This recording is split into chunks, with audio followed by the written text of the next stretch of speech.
Otro día histórico para la democracia en México. Uno más en nuestra cada vez más evolutiva democracia. Nuestra democracia no es plena definitivamente. Se construye día a día y va creciendo poco a poco, va madurando poco a poco. De ahí que sea importante mantenerla, conservarla y no dar pasos atrás en el proceso de desarrollo de esta democracia que tiene apenas realmente un par de décadas, que obviamente no es perfecta. Ningún sistema lo es en realidad. Diría el legendario Winston Churchill, la democracia no es el mejor de los sistemas, pero es el menos peor que existe. Algo así más o menos decía Winston Churchill.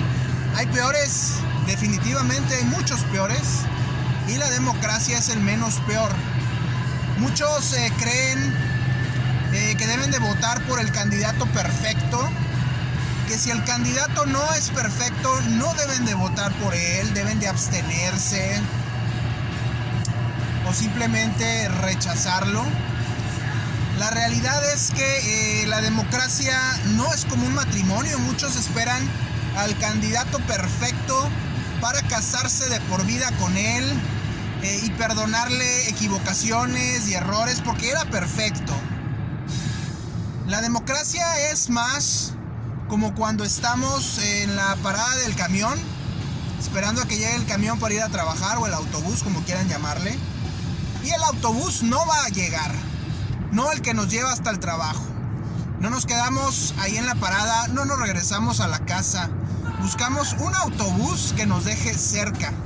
Así funciona la democracia, y hay que pensar en que estar esperando lo perfecto nos puede dejar exentos de experimentar lo bueno, lo que no es perfecto, pero que es bueno en un momento dado. Por eso es importante la defensa de la democracia. Por eso es importante hacerle saber al presidente que la población, una parte importante de la población no está de acuerdo en sus modificaciones que pretende pasar como iniciativa y ver aprobadas respecto al Instituto Electoral. No es un instituto perfecto definitivamente. Nuestra democracia no es perfecta, eso lo sabemos. Pero eso no es una excusa para, como lo hemos dicho antes, quemar la casa por completo y hacerlas cenizas. Es un trabajo de todos, sí.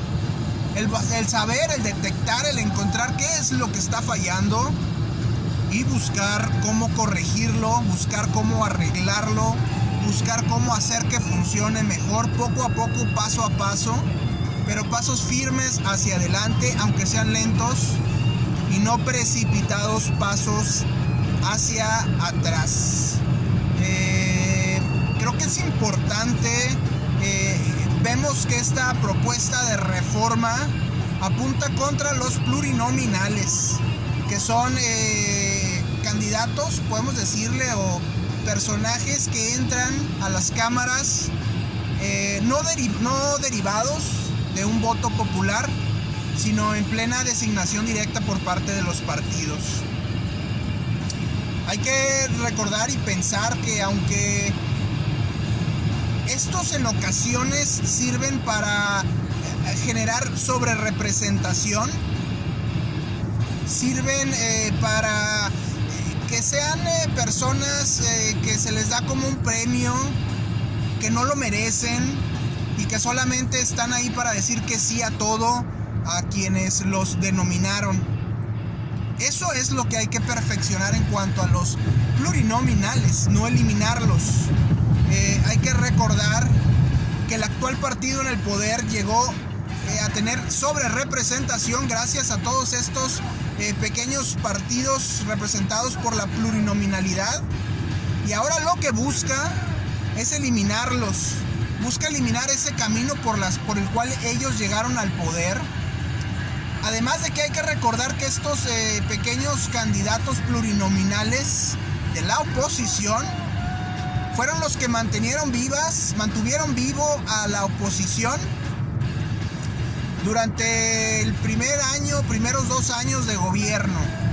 Si no existieran esos plurinominales, el oficialismo se hubiera adueñado por completo de las cámaras y hubiera hecho cambios constitucionales bastante dañinos por lo que hemos visto el desarrollo, crecimiento del país.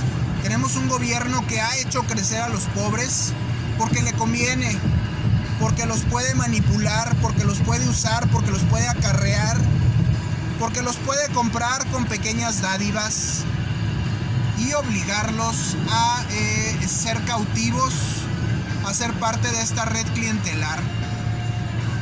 Hay que recordar que el actual gobierno es el heredero de esta red clientelar que nace desde épocas del PRI, que se conserva en épocas del PRD y que al día de hoy sigue usando. Son alrededor de 15 millones, se estima, esta red clientelar que vive de las dádivas del gobierno actual, del oficialismo, y que en ocasiones, como vimos en una anterior encuesta o de esas referendos que les gusta hacer al gobierno, en realidad ha bajado ese apoyo de los 15 millones, se ha ido erosionando a unos 13 quizá.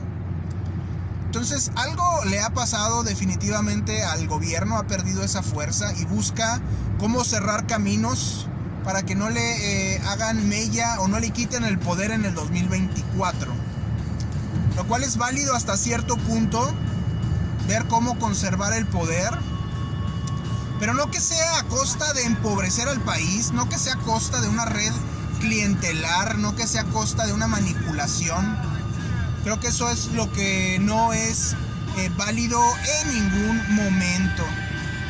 Eso es lo que hay que evitar que suceda, y hay que recordar que esos plurinominales nos salvaron de que aún siga viva la oposición.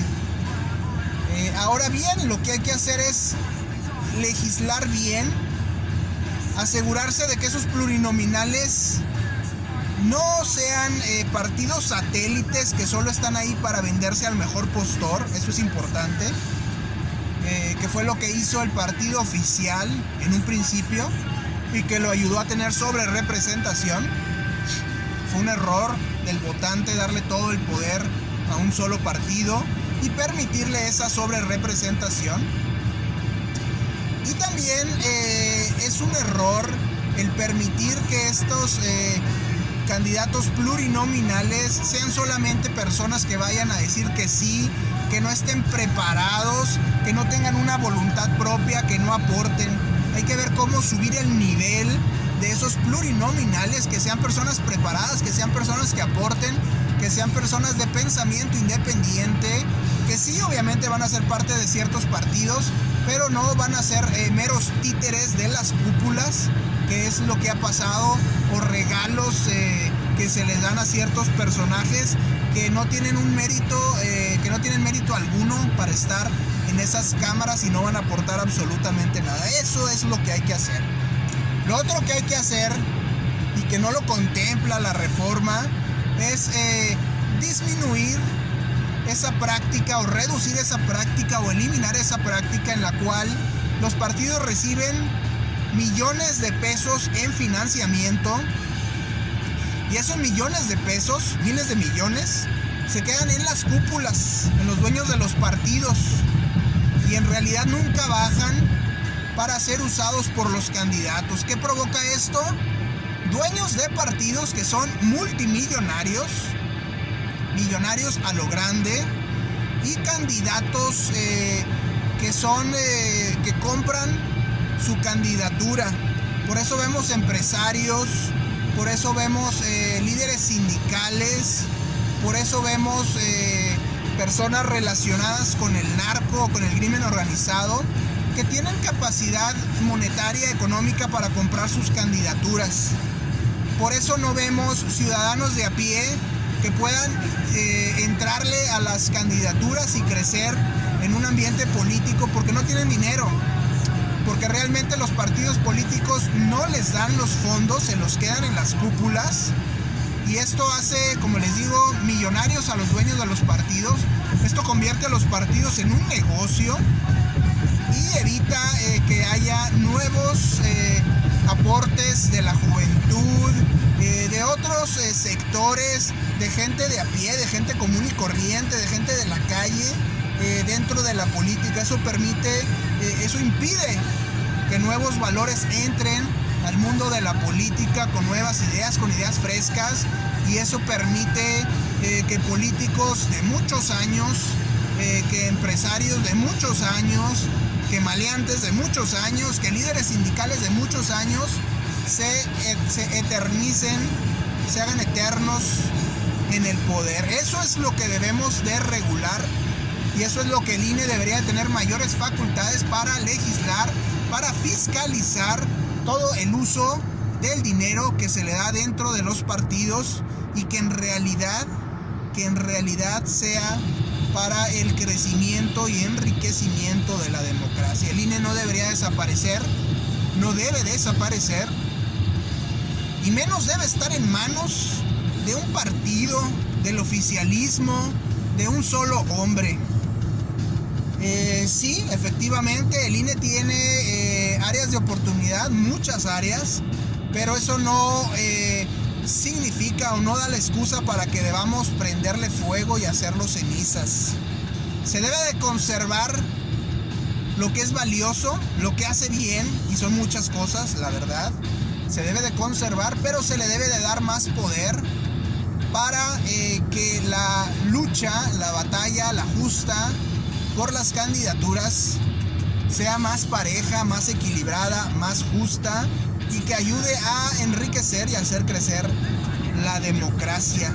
Hay que recordar que cuando el INE se volvió un instituto autónomo, conservar el poder como lo hacía el PRI, el viejo PRI, ha sido más complicado. El PRI perdió el poder en el 2000. Después, 2 sexenios posteriores, el PAN perdió el poder.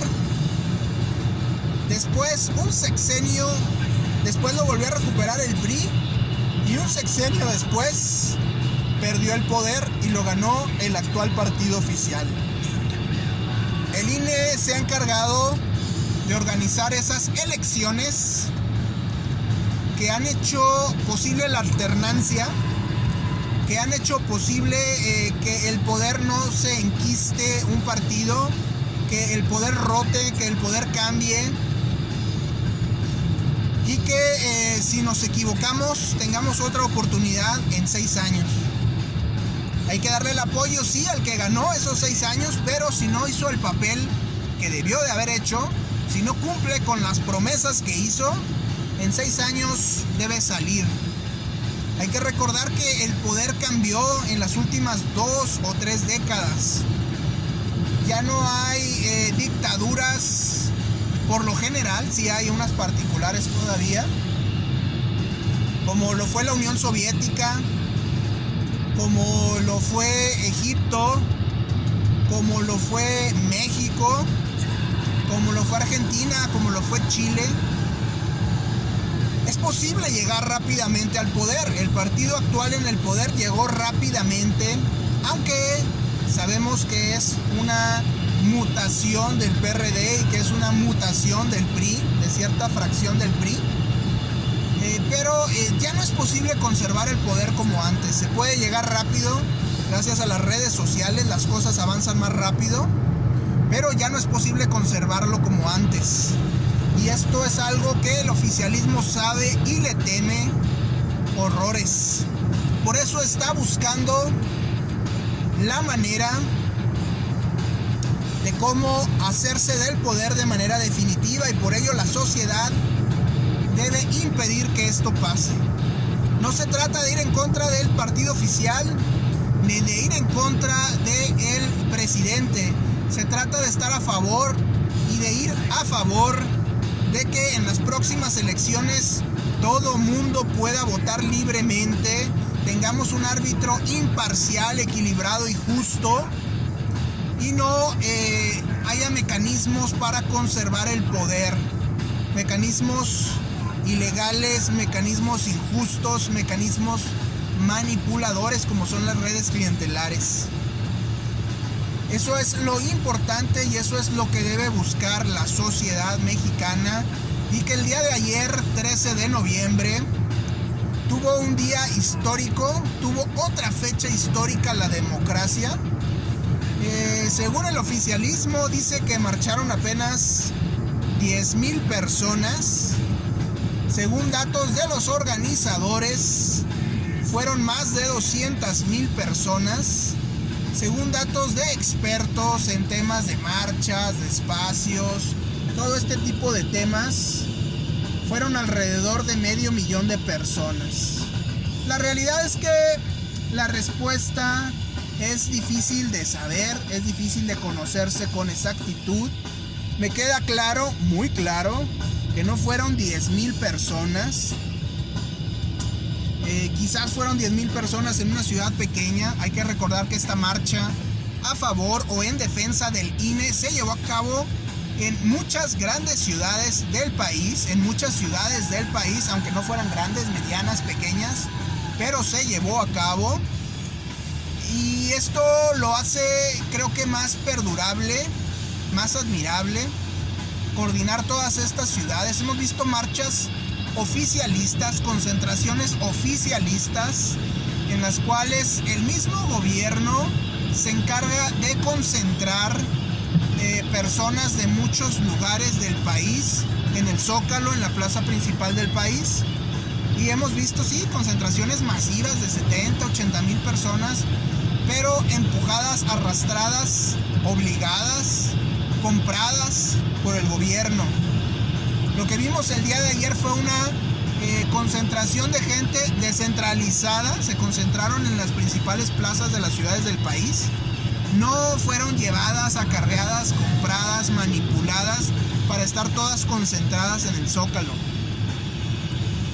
Sí es importante mencionar que tristemente el oficialismo, el populismo, se basa o utiliza el acarreo para mostrar músculo, para mostrar poder. Pero es un poder comprado, es un poder falso, es un poder iluso.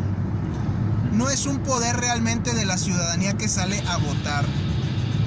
Podrán decir que fue una marcha de clase media, y creo que eso es importante analizarlo bien. La clase media normalmente no va a votar porque tiene trabajo, porque tiene empleo. Las clases más bajas no van a votar porque tienen que subsistir, tienen que sobrevivir, tienen que luchar por el día a día. Si no trabajan, no comen ese día. Y por ello son fáciles de manipular, de acarrear, de obligar, de usar. La clase media, si no trabaja hoy, puede subsistir quizás unos días más. No que eso sea un valor, pero sí es una manera de defenderse del abuso y de la manipulación del oficialismo, de los acarreos.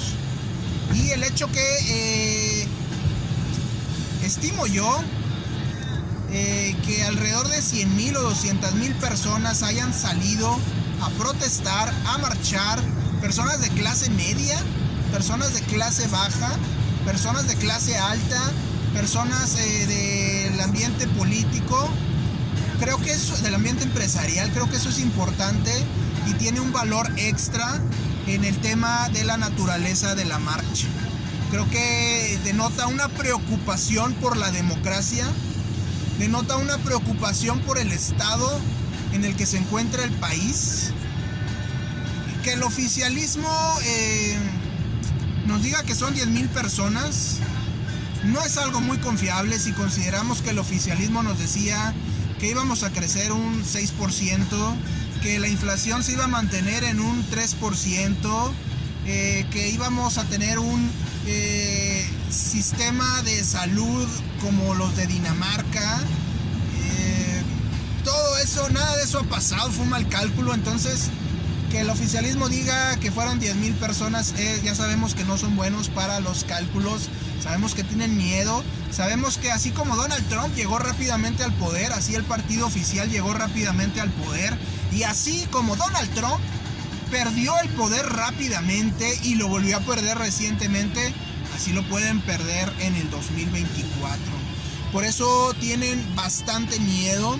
Sabemos que al igual que el Partido Republicano, el partido oficial no tiene buenos candidatos. Tiene el músculo y el poder del oficialismo, del populismo, pero no tienen buenos candidatos. Y hay que recordar que Trump tampoco los tuvo y por eso sufrió esta fuerte derrota en las elecciones de medio término. El partido oficial tampoco tiene buenos partidos y va a sufrir buenos candidatos y va a sufrir derrotas de aquí al 2024. Quizá pueda conservar el poder hablando del presidencialismo, porque eso lo va a pelear a muerte, pero el poder en las cámaras es muy posible, muy seguro que lo pierda. 12 años de lo mismo sería otra docena trágica como la que sucedió en los sexenios de Luis Echeverría y de José López Portillo, en los que cundió el populismo, la centralización, el ataque a las instituciones,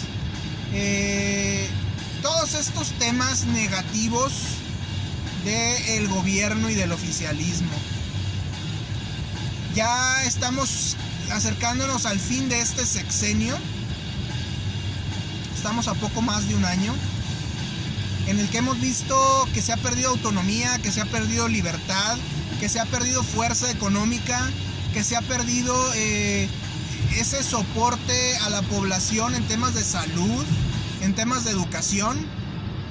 Hemos visto crecer el número de pobres, hemos visto caer la economía, hemos visto caer la competitividad, hemos visto aumentar la corrupción, hemos visto aumentar la inseguridad.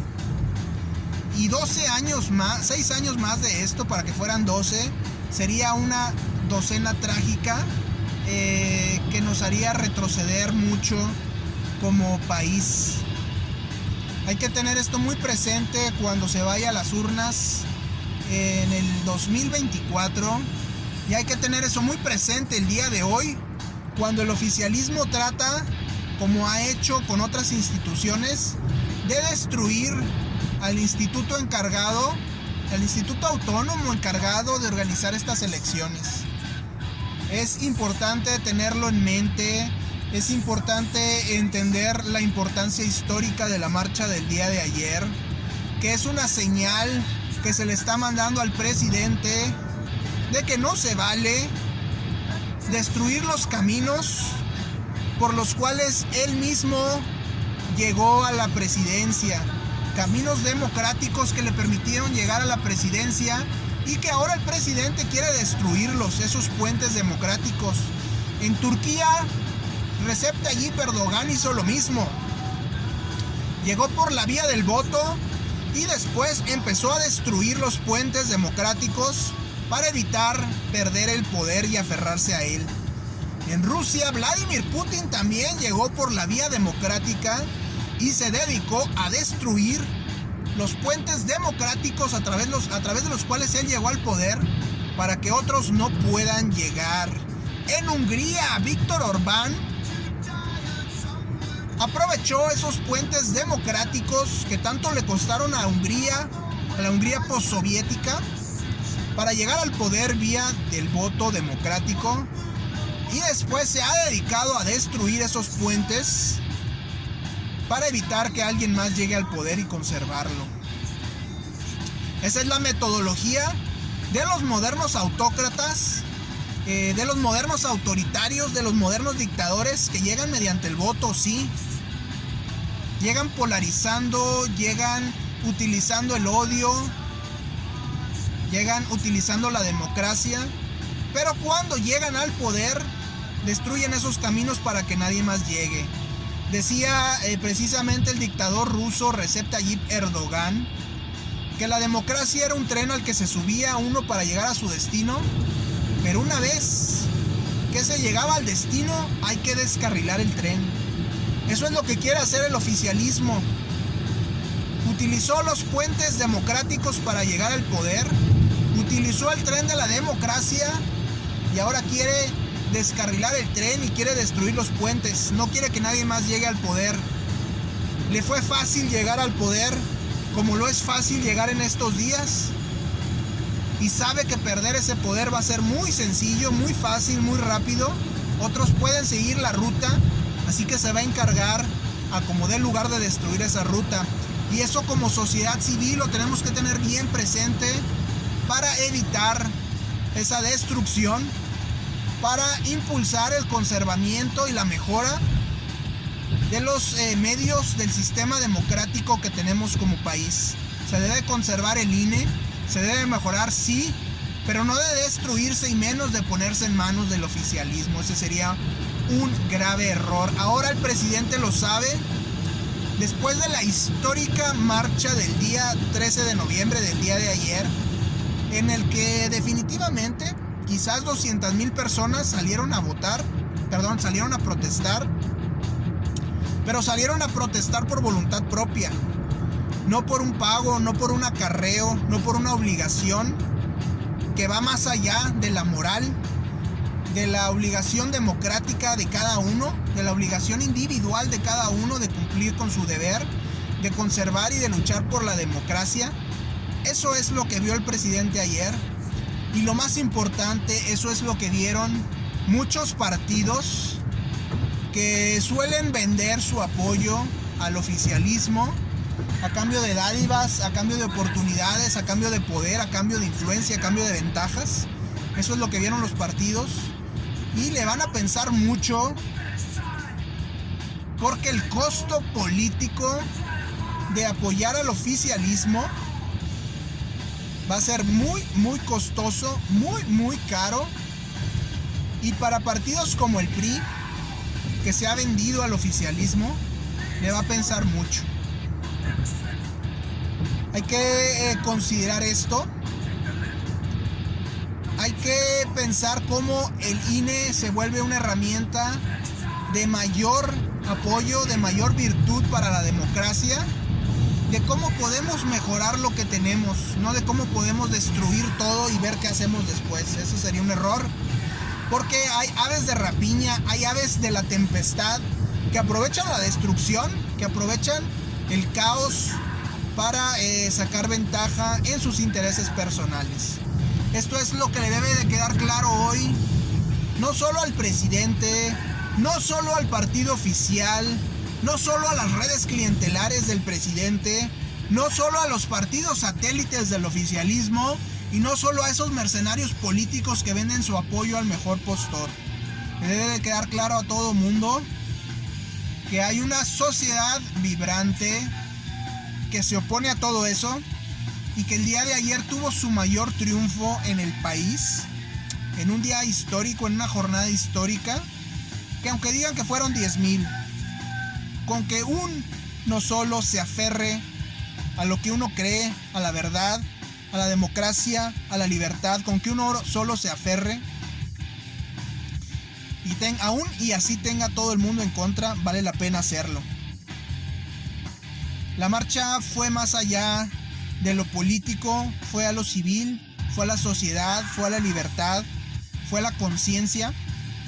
Y yo creo que esto es lo más valioso, y eso es lo que deben de tener en mente todos los agentes políticos que se preparan para el 2024, que se preparan para analizar esa reforma destructiva propuesta por el oficialismo.